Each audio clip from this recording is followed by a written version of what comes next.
Bismillahirrahmanirrahim. Assalamu alaikum. I'm your instructor, Ma'am Sadia, and this is your social study lecture. As you know, we have started our chapter number 1, which is physical state of the earth. Today we will cover our last topic of this chapter. So open your books at page number 8, world distribution of volcanoes. Pencil अपने हाथ में ले लें और underline करें important lines को, या मैं आपको जो अंडरलाइन करवाऊंगी, ठीक है। अब वर्ल्ड डिस्ट्रीब्यूशन ऑफ वॉल्केनोस, इससे पहले हमने वॉल्केनो का टॉपिक शुरू किया हुआ था, जिसमें हमने वॉल्केनोस की टाइप्स पढ़ी थी on the based of formation and on the based of activity. Today we will discuss world distribution of volcanoes. So he just reading है, the earth is home to more than 500 active volcanoes.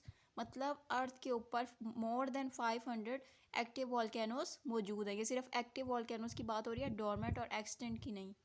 Most of the active volcanoes are located in the ring of fire और circum pacific belt. अब ये ring of fire क्या है, मैं भी आपको बताती हूँ इसका. The ring of fire is 25,000 miles long zone around the Pacific Ocean. It extends from the south of South America to the west coast of North America, passes through Japan and New Zealand. आपको ring of fire का बता दिया है कि वो कहाँ से start और कहाँ पे एंड हो रही है. रिंग ऑफ फायर एक्चुअली है क्या? पहले तो इधर ये बताया जा रहा है कि जो अर्थ है वो 500 मोर देन 500 एक्टिव वॉल्केनोस का होम है.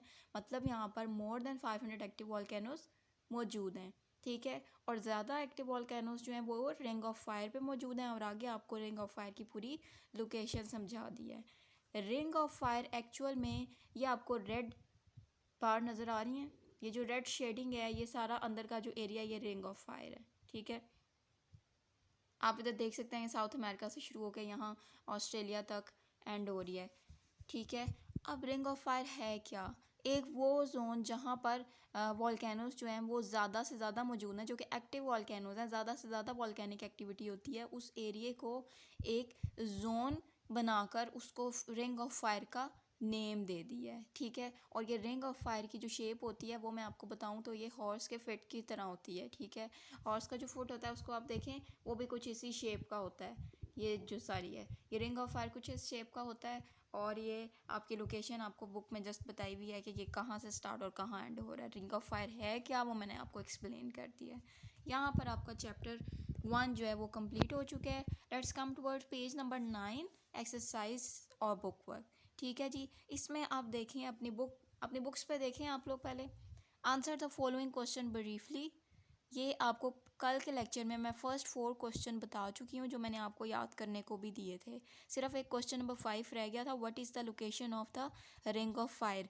इसके आंसर के लिए आप पेज नंबर 8 पे देखें. पेज नंबर 8 पे जितना मैं आपको बता रही हूँ आप वो अंडरलाइन कर लें.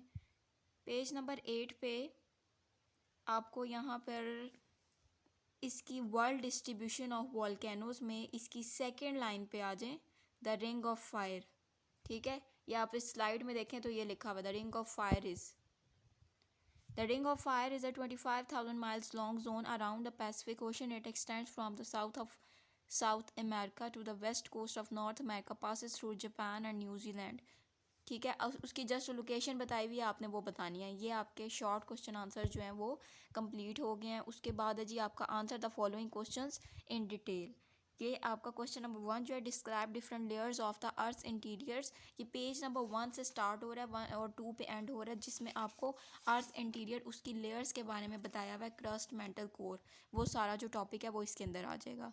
उसके बाद है जी what are fall, describe different types of fall. ये मैं आपको ऑलरेडी बता चुकी हूँ.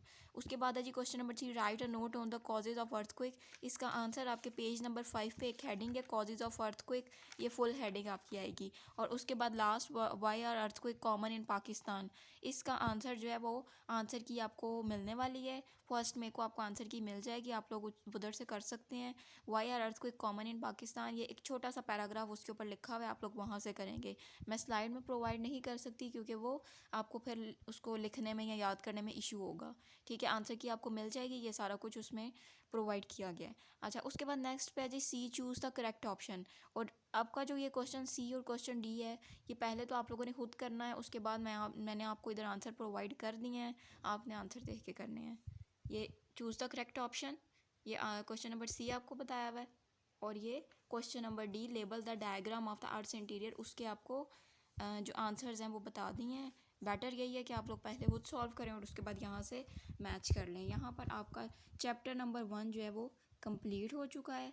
और आपकी डायरी क्या है, learn test of all short question answer will be on Monday. Learn का वर्ड लिखा हुआ है, इट मीन्स टू से कि आपने याद करना है और आपका प्रॉपर टेस्ट होगा।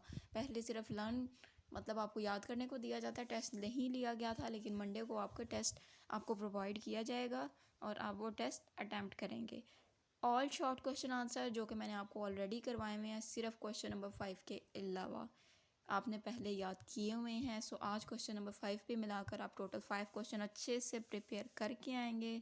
ठीक है, यहाँ पर आपका चैप्टर नंबर 1 कंप्लीट हो गया है। नेक्स्ट